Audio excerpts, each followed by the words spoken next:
To our audience at home, 2 hours ago, here in Jerusalem, I sat down with an exclusive interview with the Israeli Prime Minister.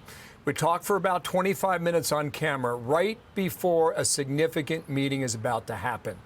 As you know, the fate of the hostages is still out there. As you know, there are allegations against this government for genocide and starvation. There are questions about his relationship with Donald Trump, even Vladimir Putin. Israel's long-term plans for Gaza and how they achieve a lasting peace is still an open question tonight. We mentioned we're almost 2 years into this war. This country's tired, but they're still fighting.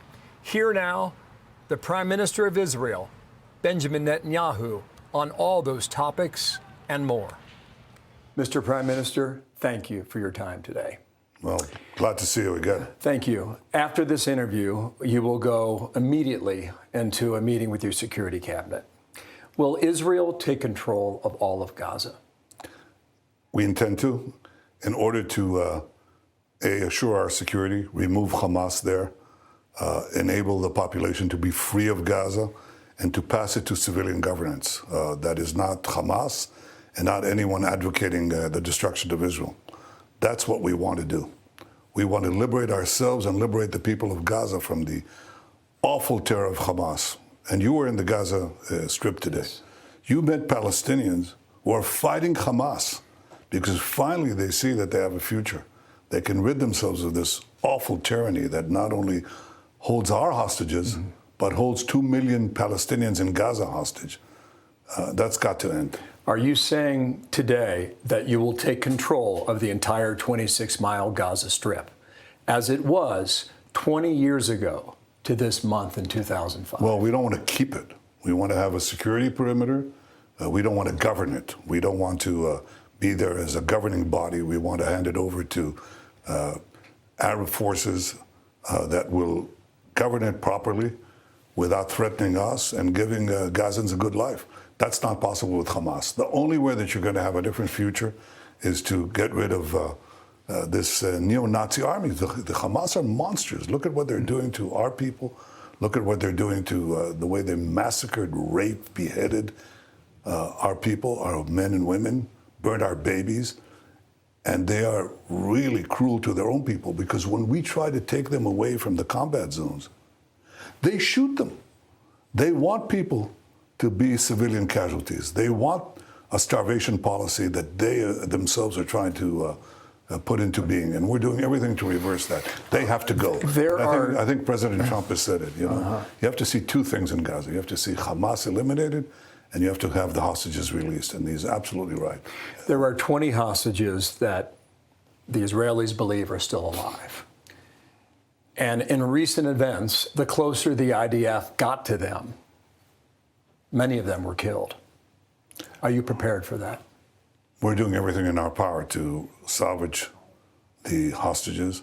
We've, in the beginning, the second day of the war, I think, a senior command official in Israel said, you're going to have to get used to the idea that we're not going to see any of them alive.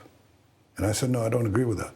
I think with a combination of the right military tactics and international pressure, we can get all of them, and certainly most of them, out. So far, we got out of 255, we've got 205 released. 148 of them are alive. Nobody believed that. And I believe we can get the others, but we have to combine the right tactics, military tactics. Without military pressure, nothing works. Yesterday, I spoke with Laron Berman. He has two brothers. Yes. His family believes they are still alive. He said the following: my advice to you, speaking to the Prime Minister, by all means necessary, we need to bring them back for stability in the region, for the future of Israel. It's a tough decision, but we will handle everything, meaning Israel. What do you say to the families of the hostages? That's exactly what we're trying to do. People say you can't both release the hostages and eliminate Hamas, and I disagree.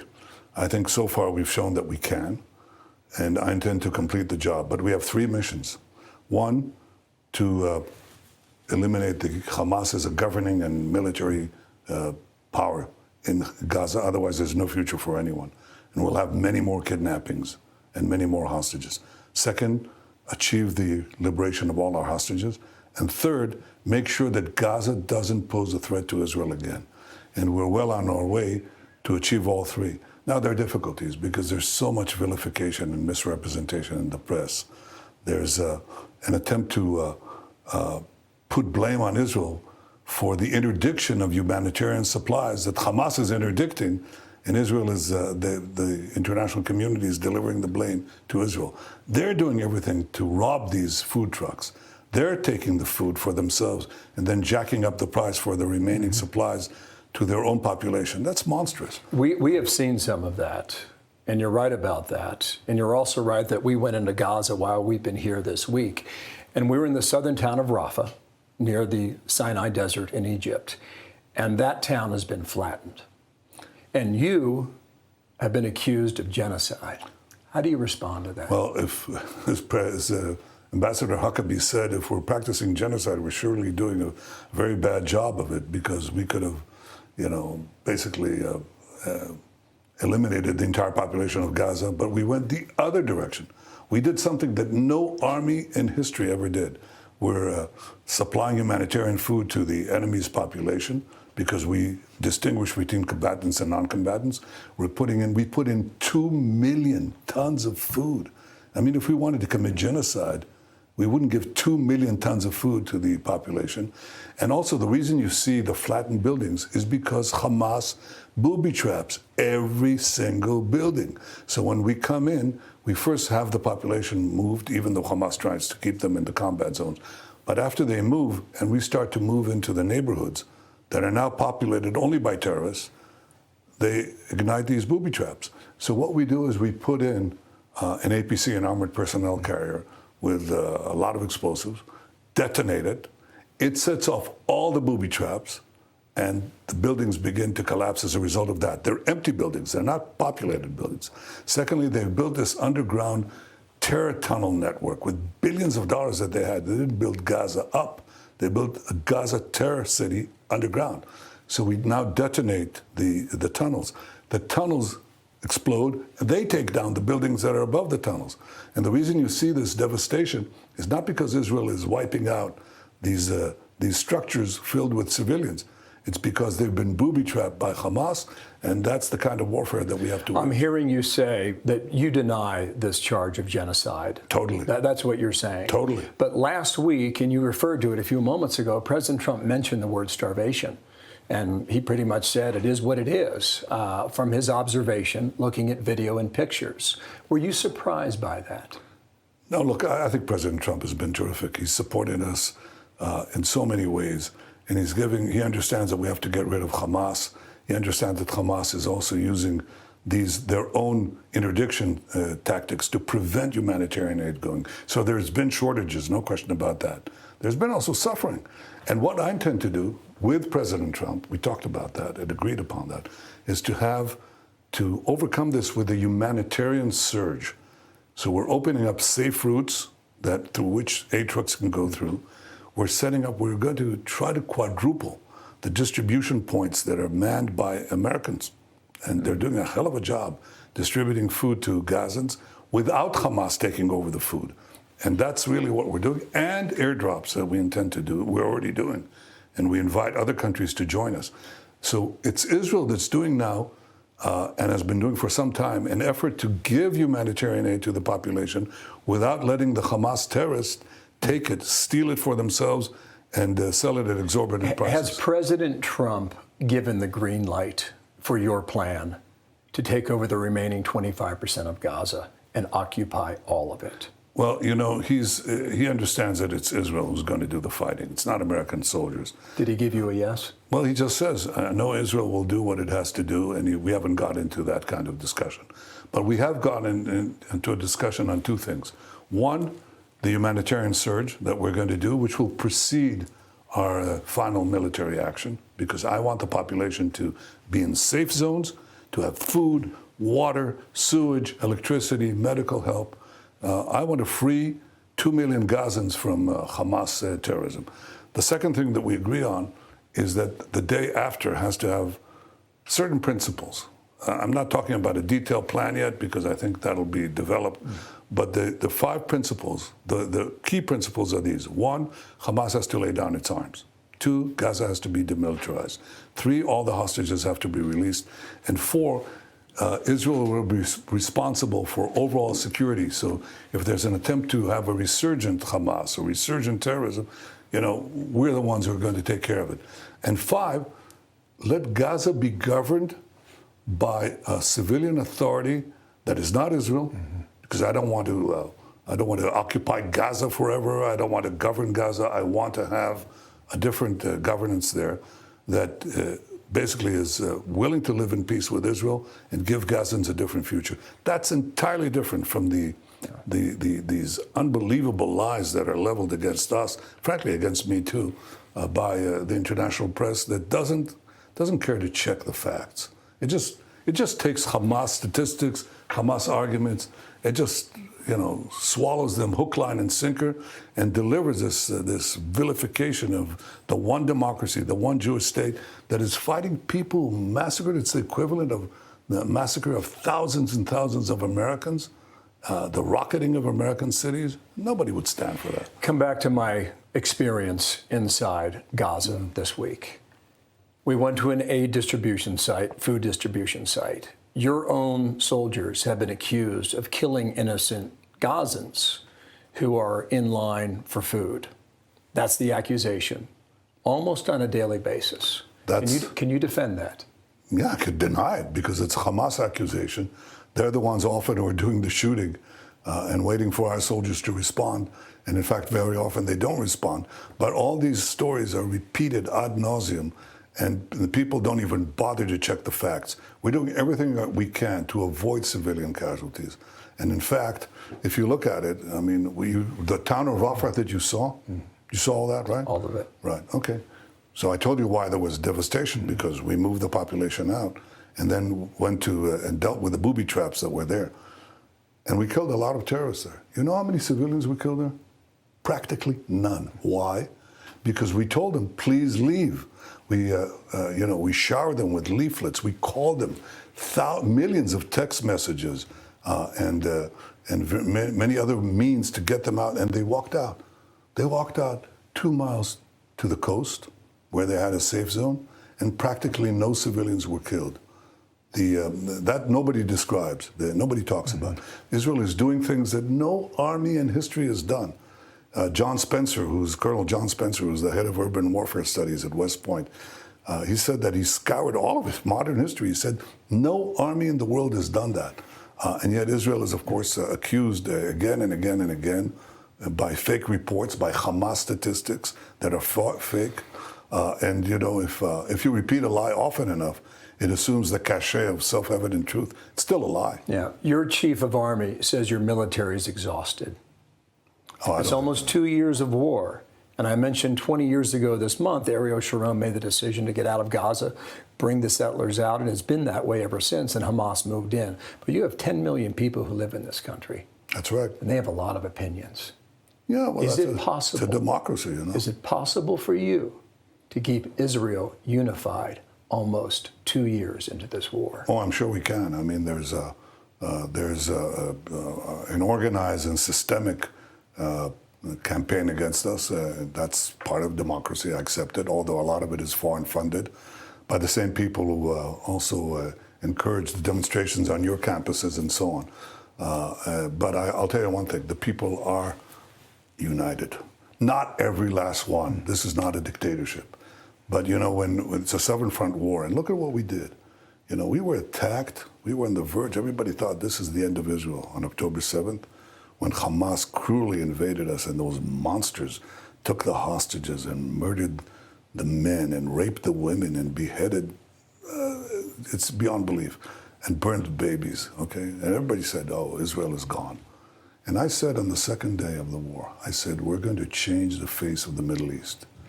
And we went against Hamas, then we went against Hezbollah, the terror proxies of Iran. Then we had the downfall of the murderous Assad regime in Syria. And then we went after Iran, and President Trump joined us, which was a magnificent act of solidarity against a common enemy. everybody said, oh, well, Israel's not going to be together, but it is.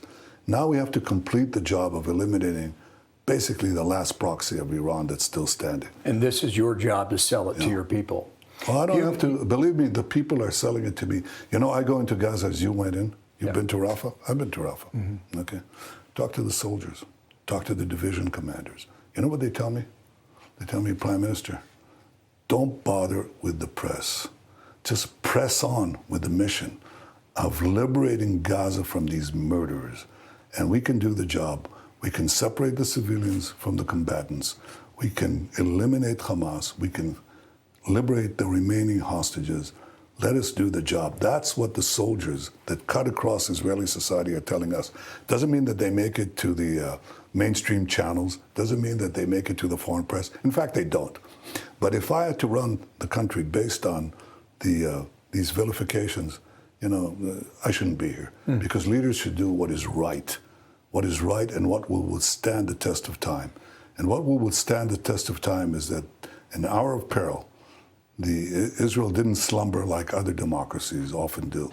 In the face of this challenge to our existence, we took on a seven-front war, won it, and secured the peace, and expanded the peace after this victory, expanding the Abraham Accords, creating a different Middle East. That's what we're in the process of doing. The last part is hard, but it's doable, and we'll do it. Let me come back to the Abraham Accords, because the president made news on that earlier today. In America, there has been a considerable rise in anti-Semitism, especially on American college campuses. Yeah. How did Israel, especially for Americans under the age of 30, young Americans, how did Israel lose this argument? Or maybe the better question would be, how do you win them back? Well, I think we will. First of all, you win by winning and shortening the war. And President Trump has given us the support to finish this war as quickly as possible.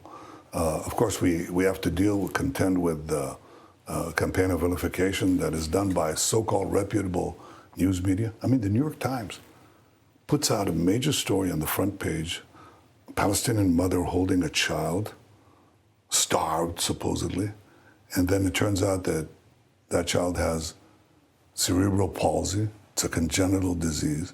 He has a brother who's well-fed, family is well-fed, but it's put out this thing, and then it corrects it with a denial the size of a postage stamp buried in the back pages. No, we can't work by lies. How do we win? Eventually, the truth gets out. It takes time. People will see the humanitarian surge.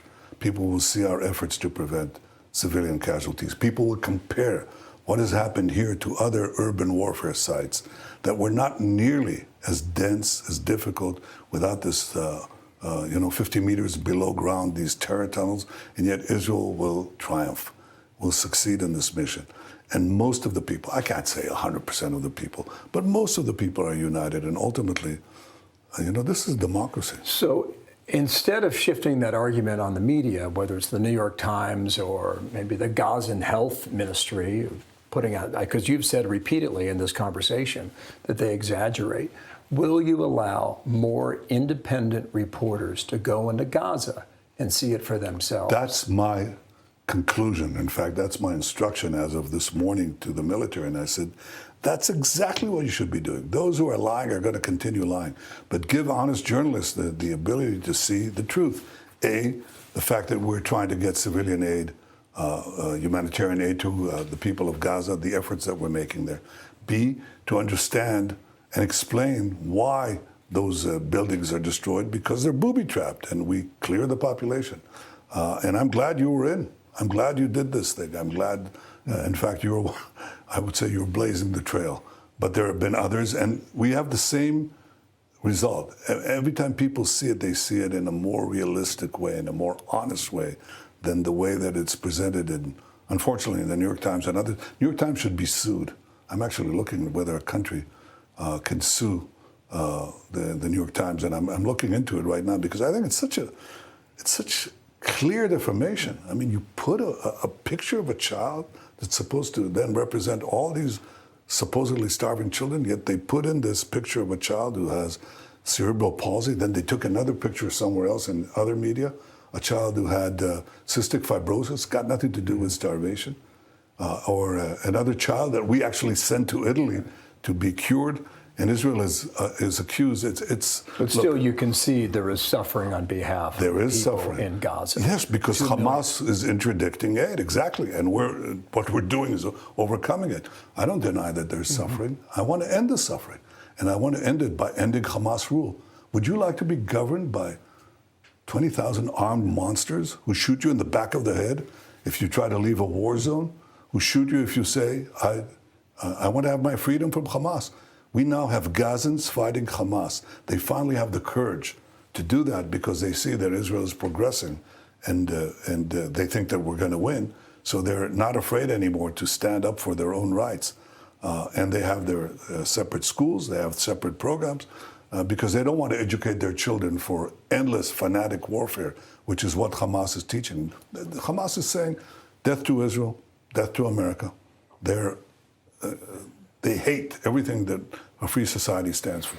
And ultimately, the people of Israel understand it. And I think ultimately, the free peoples of the world will understand it. I have one more question, but I want to clarify something if I could. Sure. You've said a few times now that the buildings in Rafah that we saw had tunnels underneath them. Yeah. There's no way for us to see that when we're there physically with our own eyes, but you're saying all these buildings were booby-trapped? All. And they were not hit by the Israeli Air Force?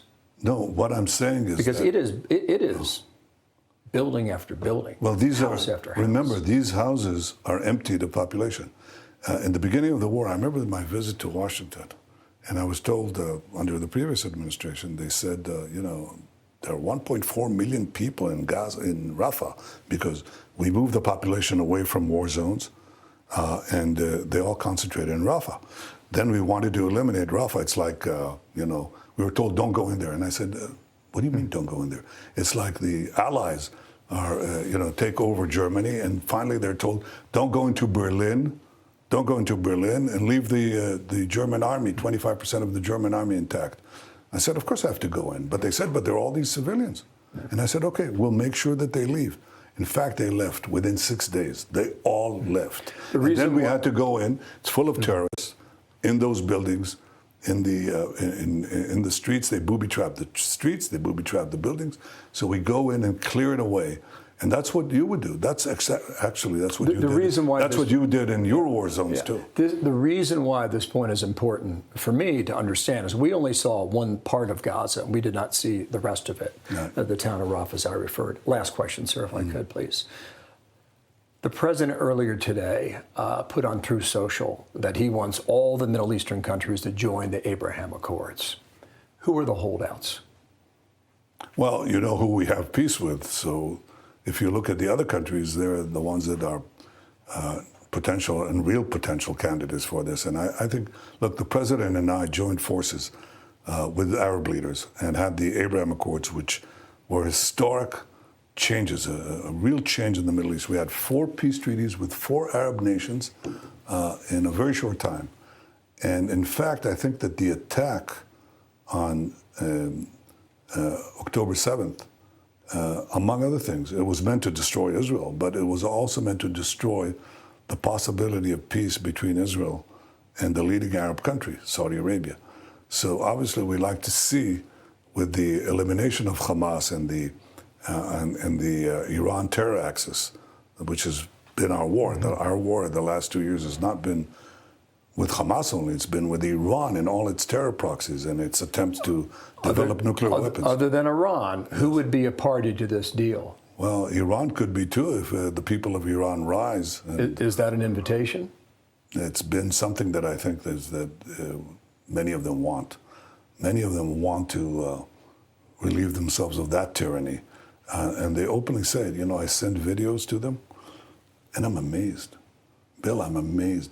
Millions and millions of respondents from Iran, sometimes with their names and even their faces. You can't believe that they're doing that, but it shows you the thirst for liberation there. So, but if the liberation of Iran will happen, it'll happen because we delivered a very strong blow to Iran's seeming invincibility, and the people will rise from within. But who are the countries that we know we could make peace with?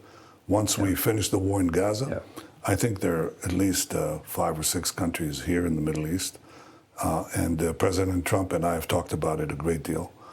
And he's been just an unbelievable partner. When'd you talk to him last? A few days ago. Okay, so this week. No, I think it was last week. I think, but we talk every week or so. You talked to Vladimir Putin recently. Yes, a couple times. Yes, is that correct? Yes. What did he tell you? Well, I can tell you what I told him. I said that I took note of the fact that he said that Iran should not have nuclear enrichment, which is the American position and our position. I thought that was very good, and I also said that I hoped that he'd come to an agreement with President Trump. On Ukraine. Right. We'll see if we get that piece. Yep. Mr. Prime Minister, thank you for your time. Thank you. Appreciate it. Good to talk to you. Thank you for having us. Thank you. So far as we can tell, it's the first time he's been asked directly about the allegations of genocide and also the allegations of starvation in Gaza. While that's happening, Sandra, there's also there's a lot of reaction globally, as you can imagine. Gaza is within Gaza, Hamas, with many of their leaders in Qatar, have already responded saying that this new offensive shows Netanyahu's aims to sacrifice the hostages and serve his own personal interests. So we're reaching that point right now where we'll get reaction from the Security Cabinet meeting and see what the next move is. Yeah, and the Israeli Prime Minister sending obviously a very firm message on many fronts there, including the plans to occupy Gaza, but also on the humanitarian situation with the Palestinians and, of course, the fate of the hostages. Bill, what he said in response to your question about the 20 hostages who are believed to still be alive, 50 hostages still remain. We're doing everything in our power to salvage the hostages because, Bill, of course, there is so much concern from the families of those hostages that as Israel moves in, what does that mean for those hostages? And he sent a very firm message that they are doing everything in their power for them. Yeah, and many Israelis are well aware that the closer the IDF, you heard the question, the closer the IDF gets to locating some hostages, oftentimes they are killed before they can arrive, the Israeli army, that is. So what you're looking at now live is a protest on the streets of Tel Aviv. We've seen this throughout our coverage here over the past week.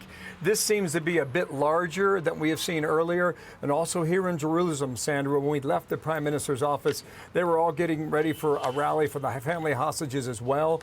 Many of them had a mini flotilla off the coast of Israel earlier today. So they're making their voices heard, and they want to make sure that their family, their loved ones are not forgotten. I'm Steve Ducey. I'm Brian Kilmeade. And I'm Ainsley Earhart. And click here to subscribe to the Fox News YouTube page to catch our hottest interviews and most compelling analysis.